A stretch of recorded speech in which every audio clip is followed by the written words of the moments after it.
Custo de vida, emprego e desemprego, cesta básica, tarifas públicas, salário mínimo. Agora, na Brasil Atual, a análise do DIEESE. Hora de falar com o José Silvestre, diretor adjunto do DIEESE, a quem eu dou meu bom dia. Como vai, Silvestre? Bom dia, Maria Tereza. Silvestre, bom, a gente vai repercutir os dados relativos ao desemprego. A taxa de desemprego no Brasil foi de 14,1% no trimestre de setembro a novembro do ano passado e atingiu já mais de 14 milhões de pessoas, como inclusive a gente já vinha falando há algumas semanas. Os dados foram divulgados nesta quinta-feira e fazem parte da PNAD contínua do IBGE. A taxa foi a mais alta para esse trimestre desde o início da série histórica da pesquisa em 2012. Para a gente começar, como avaliar esse cenário e esses dados mostrados pelo IBGE? Bom, isso é uma tendência, né, que já vinha ocorrendo de aumento da taxa de desemprego. Muito embora essa taxa tenha tido uma ligeira queda em relação ao trimestre imediatamente anterior, eu acho que aí a gente tem que avaliar a partir da seguinte perspectiva. Você, tanto do ponto de vista dessa ligeira queda, quanto do um pequeno aumento da ocupação, né, isso se deve, eu diria, a dois fatores. Um, que é o fato de nós termos tido a flexibilização, né, das regras do isolamento social, portanto, isso permitiu às pessoas voltarem, né, ou procurarem emprego, voltarem ao mercado de trabalho. E um outro dado que contribui para essa situação aí é o fato de você ter mais de 22%, cerca de 22% dos ocupados nesse período, mais de 3 milhões que voltaram ao mercado de trabalho, ter sido do comércio. Então tem um outro fator importante aí, que é a questão da sazonalidade, né? Nesse período do ano você tem uma tendência sempre de melhorar um pouco a questão do emprego e, sobretudo, pela inserção dos trabalhadores no setor do comércio, que costuma empregar muito nesse período aí, no final de ano, novembro, enfim, outubro, novembro, né? Então essas eu diria que são as duas razões básicas para esse comportamento do emprego mostrado aí pela PNAD contínua.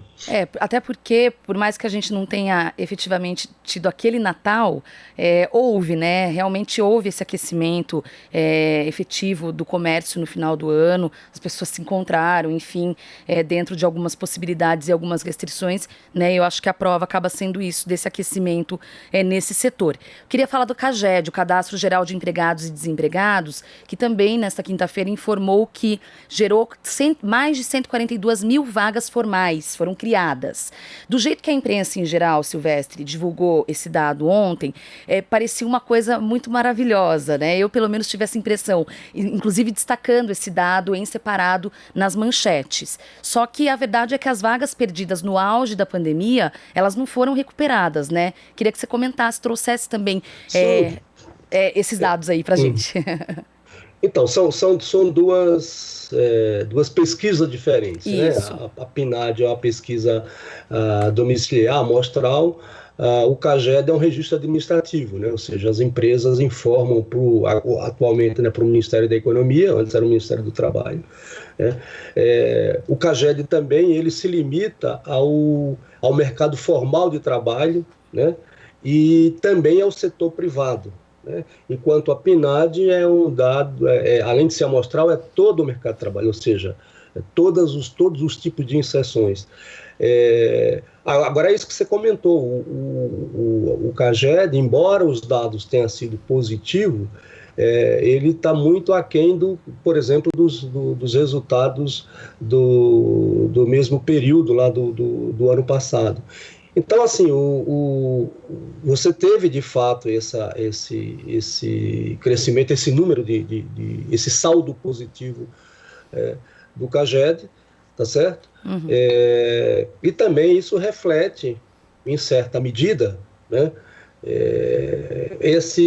essa dinâmica, ou melhor, essa flexibilização também do isolamento social, né?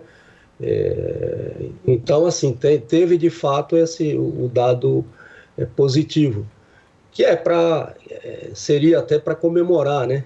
Mas é muito aquém digamos assim, da necessidade do ponto de vista de geração de emprego, né?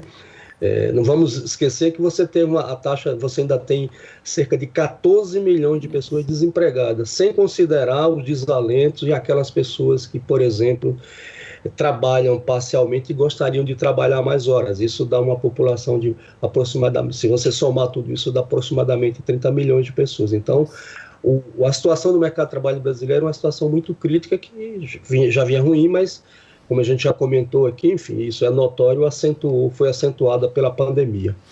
Ainda sobre o CAGED, eles divulgaram algumas tabelas falando sobre as regiões, né? As regiões que registraram mais contratações do que demissões no ano passado. Me chamou a atenção que a região Sudeste é uma que teve mais demissão do que contratação. Por outro lado, a região Sul tem um saldo, né? Um saldo positivo aí com relação.